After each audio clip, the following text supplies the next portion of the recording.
Some people walk into a room and instantly feel it. Nothing obvious happened. No one raised their voice, but something is off. A glance that didn't land right, a smile that feels slightly forced, a sentence that sounds normal and but isn't. And before anyone else notices anything, their brain already knows. If that sounds like you, stay until the end, because the last shift explains why this doesn't just make you observant, it makes you exhausted. Here's what most people get wrong. They think this is a gift, high awareness, good intuition, reading people, but it doesn't feel like a gift. It feels like you can't turn it off. Notice this. You don't just experience moments, you analyze them. Quick example. Someone replies to you slightly differently. Shorter message, slight delay. Most people move on. You don't. You replay it. What did that mean? Did I say something wrong? Did something change? Read that again. That one small moment becomes a full mental loop. Your brain doesn't stop scanning. For most people,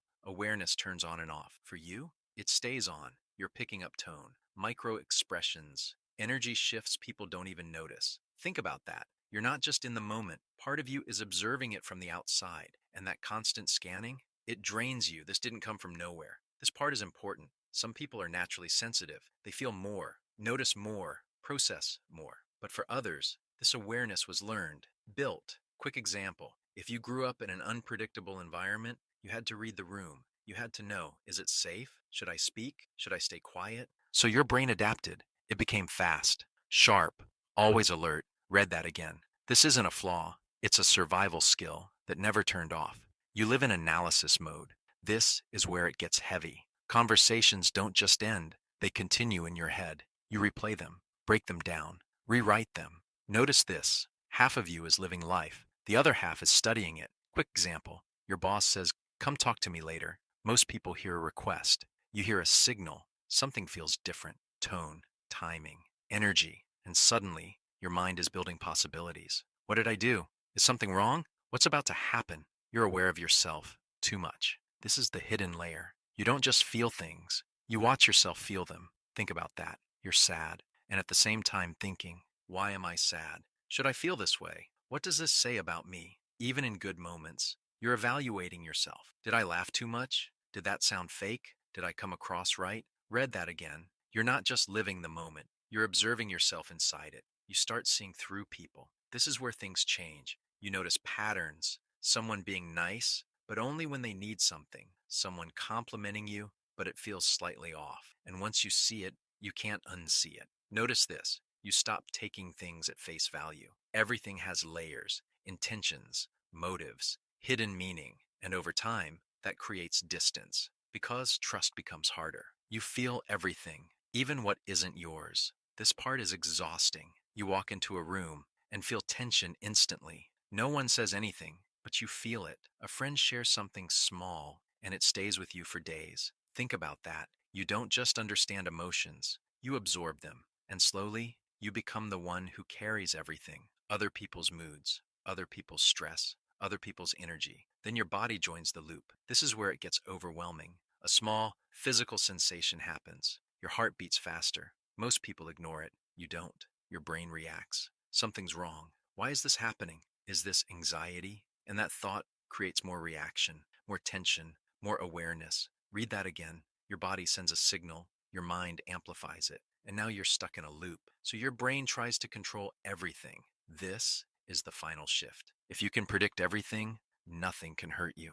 That's the belief. So you think ahead. What if this happens? What if they change? What if it goes wrong? And your mind starts running scenarios again and again. Notice this. You're not living one reality. You're living 10 possibilities at the same time. And that is exhausting. Midway reminder. Subscribe to Brain Catalyst for psychology that helps you decode people. Now here's the part that matters. You can't turn this off. You can't suddenly become unaware. That's not the solution. The solution is different. It's learning what to carry and what to leave. Pause for a second, because this is where everything shifts. Not every silence means something. Not every message has a hidden meaning. Not every emotion needs to be solved. Notice this. Sometimes things are just simple, and your mind doesn't like simple, but you need it. Quick example. Someone doesn't reply. Instead of analyzing, you stop. You don't chase meaning. You let it be. That's control, not over them, over your attention. Second shift, not everything you feel belongs to you.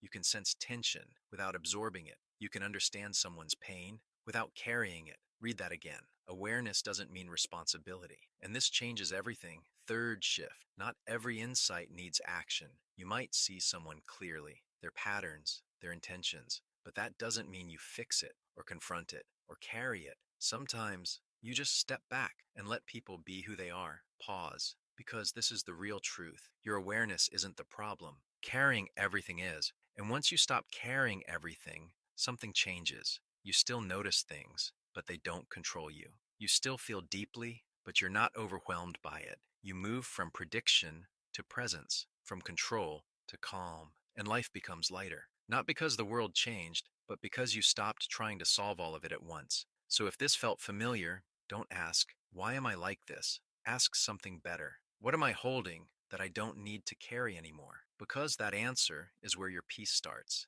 Tell me in the comments, what do you overanalyze the most? People, conversations, or yourself?